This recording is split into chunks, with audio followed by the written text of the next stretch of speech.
నమస్తే, welcome to our channel.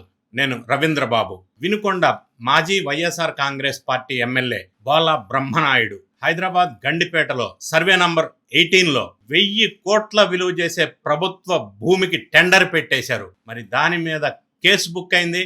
ఆయన arrest కూడా అయ్యారు. నకిలీ జీవోలు తయారు చేసి సునాయాసంగా 9.5 ఎకరాలు సుమారుగా కొట్టేద్దామని అనుకున్నారు. ఈ విషయంలో కుట్ర మొత్తం బయటపడింది. కేసులు విత్ డాక్యుమెంటరీ సపోర్టింగ్ ఎవిడెన్సెస్ ఉండటం వల్ల కేసు పెట్టడం, ఆయన జైలుకి వెళ్ళటం జరిగింది. ఈ కుట్ర బయటపడ్డ తర్వాత బ్రహ్మనాయుడు అండర్ గ్రౌండ్ వెళ్ళిపోయారు. మారువేషంలో కర్ణాటక, కేరళ మీదుగా తమిళనాడులో కాంచీపురం వరకు చేరుకున్నారు. తెలంగాణ పోలీసులు కాంచీపురంలో ఆయన్ని పట్టుకొని హైదరాబాద్ తీసుకొచ్చారు. కోర్టు 14 రోజులు రిమాండ్ విధించింది. చెంచలగూడ జైల్లో ప్రస్తుతం ఆయన ఉన్నారు. మాజీ ఎమ్మెల్యే బ్రహ్మనాయుడు వైఎస్ఆర్ కాంగ్రెస్ పార్టీ నాయకుడు. అతని మీద కేసు పెట్టింది ఆంధ్రప్రదేశ్ ప్రభుత్వం కాదు, తెలంగాణ ప్రభుత్వం. ఎందుకంటే ఆయన కాజేయాలనుకుంది, మోసం చేసింది తెలంగాణ ప్రాంతంలో ఉన్నటువంటి భూమి.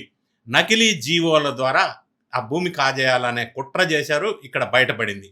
ఇంకో పార్టీ నాయకుడు అయితే తప్పు చేసిన వానికి వత్తాసు పలకటం, కనీసం అంటే బహిరంగంగా కలవటానికి కూడా ఇష్టపడరు ఆ పార్టీకి సంబంధించిన నాయకులు. ఒకవేళ అతన్ని కలవటానికి వచ్చిన జనం ఏమనుకుంటారో అన్న ఒక ఇబ్బందికరమైన పరిస్థితి ఫీల్ అవుతారు ఆ పార్టీకి సంబంధించిన నాయకులు. అంటే ఇప్పుడు జగన్మోహన్ రెడ్డి గారు. కానీ జగన్మోహన్ రెడ్డి దొంగలకు, రౌడీలకు మద్దతు ఇవ్వటంలో ఆయన ముందుంటారు. అది మనం యాక్సెప్ట్ చేయాలి. మరోసారి ఇదే నిరూపించుకున్నారు ఆయన. ఏ రాజకీయ నాయకుడు కూడా ఇంతగా బయటపడి దొంగలకి, ఇటువంటి అన్యాయాలు, అక్రమాలు చేసిన వాళ్ళకి వత్తాసు పలకడు. కానీ జగన్ అలా కాదు. అలా చేస్తేనే, బయటపడి వత్తాసు పలికితేనే జనం ఆయన వెంట ఉంటారు అనే నమ్మకంతో ఉంటారు జగన్. బ్రహ్మనాయుడు అరెస్టు తర్వాత బ్రహ్మనాయుడు కుమారుడితో, కొడుకుతో, అతని పేరు గిర్ అనుకుంటా, ఫోన్లో మాట్లాడి ధైర్యం చెప్పారు. ఆ వీడియో, ఇప్పుడు ఆ ఆడియో బాగా సోషల్ మీడియాలో ట్రోల్ అవుతా ఉంది. మనుషుల్ని కొంచెం గట్టితనం పెంచుతుంది. అవునమ్మా, అవునమ్మా, మీ సపోర్ట్ కావాలన్నా నాకు. అన్నీ ఉంటుంది. థ్యాంక్ యూ అన్న. ఆయిల్ అంత బాగానే ఉన్నారు. సుధాకర్ రెడ్డి అంత బాగా టచ్ లో ఉన్నారు కదా. ఉన్నారన్నా సుధాకర్ రెడ్డి గారు నిన్న కూడా మాట్లాడాను అన్న. ఆయన బాగా హెల్ప్ఫుల్ గా ఉన్నారన్న. ఉన్నారు కదా. ఉన్నారన్న. రామకృష్ణ కూడా ఉన్నారు కదా. ఎవరన్నా? ఎస్ఆర్కే గారు కూడా ఉన్నారు, మన గోపిరెడ్డి గారు, అందరూ. నిన్నైతే పిఆర్కే గారు కూడా వచ్చారు. చాలా అట్లా. థ్యాంక్ యూ అన్న. మీరున్నారన్న, మాకు ఏం ఇబ్బంది లేదు. జగన్ రెడ్డి ఆయనతో చెప్పిన మాటలు ఏంటంటే, అన్నీ నేను చూసుకుంటాను, మీరు ధైర్యంగా ఉండండి అని చెప్పారు. Legal cell convener Ponnavolu Sudhakar Reddy touch లో ఉన్నాడా అని అడుగుతున్నాడు ఆయన ఫోన్ లో జగన్. ఆయిల్ అంత బాగానే ఉన్నారు. సుధాకర్ రెడ్డి అంత బాగా టచ్ లో ఉన్నారు కదా. ఉన్నారన్న. సుధాకర్ రెడ్డి గారు నిన్న కూడా మాట్లాడాను అన్న. ఆయన బాగా హెల్ప్ఫుల్ గా ఉన్నారన్న. ఎస్ఆర్కే టచ్ లో ఉన్నారా అని అడిగారు. ఎవరన్నా? ఎస్ఆర్కే గారు కూడా ఉన్నారు. ఎస్ఆర్కే అంటే సజ్జల రామకృష్ణారెడ్డి. బ్రహ్మనాయుడు కొడుకుతో జగన్ మాట్లాడినటువంటి ఈ ఫోన్ కాల్ ఇప్పుడు సోషల్ మీడియాలో ఈ వీడియో బాగా వైరల్ అవుతుంది. అంటే ఒక నేరస్తుడికి ఆయన ఇచ్చిన భరోసా అనేది ఆశ్చర్యకరమైన అంశం. మరి ఈ ఫోన్లోనే బ్రహ్మనాయుడు కొడుకు అంటా ఉన్నాడు, మనం వినుకొండ నుంచి కూడా ఒక 500 మంది వచ్చారన్నా. వినుకొండ అక్కడ హైదరాబాద్ పాపం చాలా వాళ్ళందరూ చాలా ఇబ్బంది పడ్డారన్న.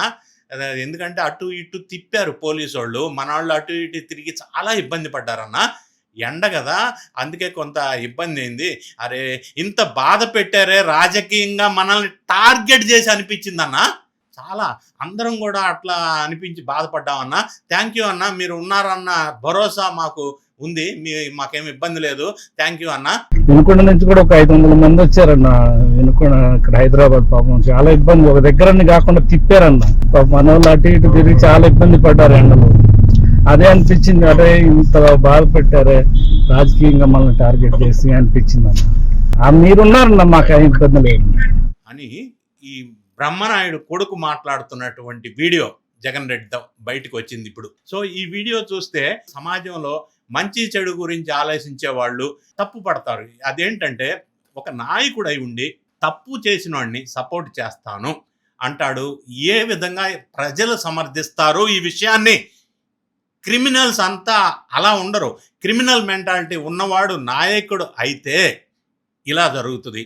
ఏం చేసినా సపోర్ట్ చేస్తారు అని ఇటువంటి వాళ్ళకి సపోర్ట్ చేసే నాయకుడిని ఏమనుకోవాలి? ప్రజలకి ఏం మెసేజ్ ఇస్తున్నారు? బొల్లా బ్రహ్మనాయుడు కుమారుడు మమ్మల్ని టార్గెట్ చేశారు, రాజకీయంగా టార్గెట్ చేశారు, చంపేస్తామని బెదిరిస్తున్నారు అని జగన్తో రాజకీయంగా టార్గెట్ చేయడానికి. ఇప్పుడు ఇది ఆంధ్రప్రదేశ్ కాదు, కూటమి ప్రభుత్వం అంతకంటే కాదు. ఆ కేసు పెట్టింది తెలంగాణ రాష్ట్రం, తెలంగాణ ప్రభుత్వం.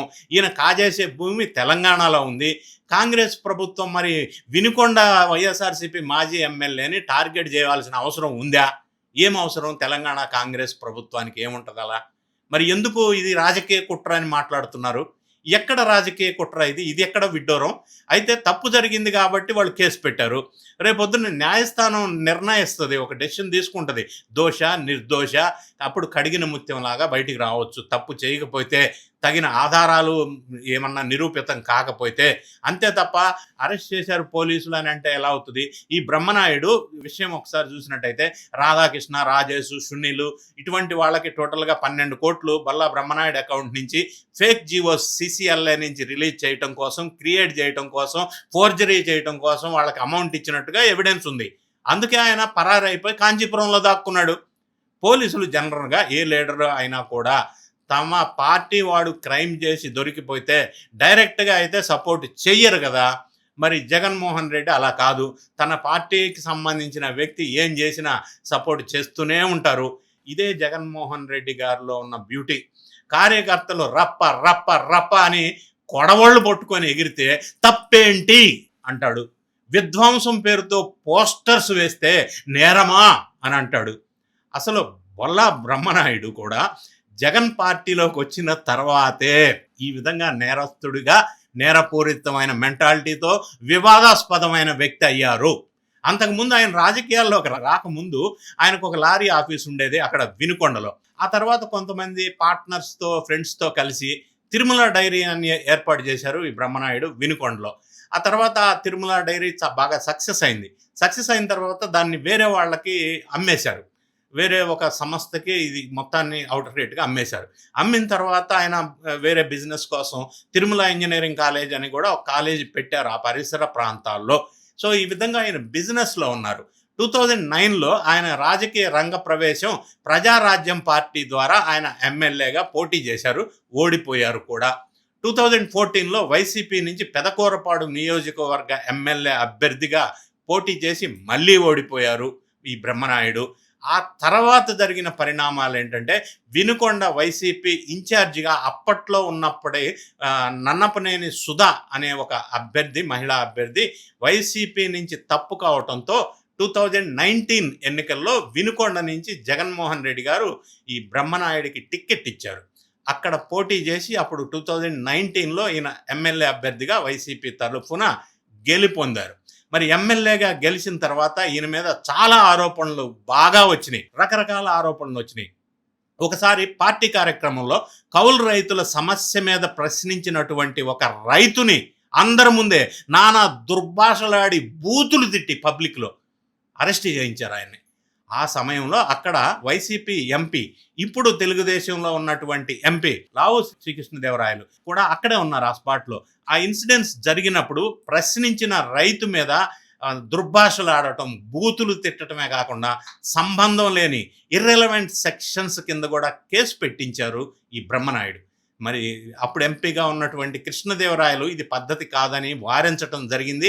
అలాగే ఆ సంబంధం లేని సెక్షన్స్ పెట్టినటువంటి పోలీస్ వారిని కూడా బదిలీ చేయించారు కృష్ణదేవరాయలు. అలాగే ఇతను నియోజకవర్గంలో ప్రభుత్వ ప్రైవేటు భూములు ఆక్రమించారనే ఆరోపణలు కూడా పెద్ద ఎత్తున ఆ నియోజకవర్గంలో వినిపిస్తూ ఉంటాయి. తన భూములు, ఈయన భూములు పక్కనున్నటువంటి భూములు వాళ్ళని బెదిరించి తక్కువ ధరకే ఆ పక్కనున్నవన్నీ లాగేసుకొని కొనుక్కున్నట్టుగా రాపించుకుంటాడు అనేది మీడియాలో చాలా సందర్భాల్లో ఈ మీద అలిగేషన్స్, భూమి కబ్జా అలిగేషన్స్ చాలా వచ్చినాయి. ఇవే కాకుండా ఇసుక దందాలు, గ్రావెల్ దందాలు, ఇటువంటి చాలా ఆరోపణలు ఎదుర్కొన్నారు ఈ బ్రహ్మనాయుడు. ఈయన మనుషులు ప్రశ్నించిన, విమర్శించిన బూతులతో విరుచుకు పడటం అనేది ఆయన స్పెషల్ క్యారెక్టర్, స్పెషల్ నైజంగా చెప్పొచ్చు. బహుశా ఇలాంటి వాళ్ళైతే జగన్మోహన్ రెడ్డికి నచ్చుతారు అనేది ఈయన సంజాయించడం, సపోర్ట్ చేయటం వల్ల మనకు అర్థమవుతుంది. అందుకే ఆయన మీరేం కంగారు పడకండి, నేను ఉన్నా, మన వాళ్ళు చూసుకుంటారు అని అభయహస్తం ఫోన్లో బ్రహ్మనాయుడు కొడుక్కి ఇవ్వటం జరిగింది. ఇక్కడ ఇంకొక కొసమెరుపు ఏంటంటే, ఈ మధ్య పవన్ కళ్యాణ్ గారు ఏదో అన్నారని చెప్పి చించుకున్నారు, పెద్ద ఎత్తున దాన్ని తెలంగాణ ఆత్మగౌరవానికి లింకప్ చేసి తెలంగాణ మేధావులు, తెలంగాణ వాదులు పేరుతోటి కొంతమంది అక్కడ ఉన్నవాళ్ళు తెలంగాణ ప్రభుత్వానికి చెందిన 1000 కోట్ల భూమి ఇప్పుడు మరి బ్రహ్మనాయుడు కబ్జా చేస్తే ప్రస్తుతం ఎందుకు నోరు మెదపటం లేదు, ఎందుకు సప్పుడు చేయకుండా కామ్గా ఉన్నారు అంటే, బహుశా వైసీపీ నేతలు దోచుకుంటే తెలంగాణ వాదం లేదా తెలంగాణ మేధావులు, తెలంగాణ విశ్లేషకులు, ఈ ముసుగులో ఉన్నవాళ్ళు వీళ్ళంతా కూడా ఇప్పుడు ఆత్మగౌరవం లేదా సెంటిమెంటు, ప్రాంతీయ తత్వం, ఇటువంటి రకరకాల అంశాలు ఇప్పుడు గుర్తుకు రాలేదా? వాళ్ళకి ఇప్పుడు హాయిగా ఉందా? I'm just asking. మరి ఇప్పుడు సప్పుడు చేయలేదు, అప్పుడు పవన్ కళ్యాణ్ మాటల మీద పెద్ద ఎత్తున దుమారం చెలరేపింది. మరి ఇప్పుడు తెలంగాణలో ఈ బ్రహ్మనాయుడు దోచుకున్న ఆస్తి తెలంగాణ ప్రాంతపు ఆస్తి కదా, ఇప్పుడు ఎందుకు వీళ్ళు ప్రశ్నించటం లేదు? ఇప్పుడు ఎందుకు జగన్ రెడ్డి గారు బ్రహ్మనాయుడిని సమర్థిస్తున్నారు, వెనకేసుకొస్తున్నారు? మరి ఈ తెలంగాణ వాదులు అంతా ఎందుకు చప్పుడు చేయటం లేదు అనేది నాకు ప్రశ్నగానే మిగిలింది. మరి ఈ వీడియోలో మీ కామెంట్ని కామెంట్ రూపంలో తెలియజేయండి. వీడియో నచ్చినట్టయితే లైక్ చేయండి, మీ ఫ్రెండ్స్కి షేర్ చేయండి. Thank you so much for watching.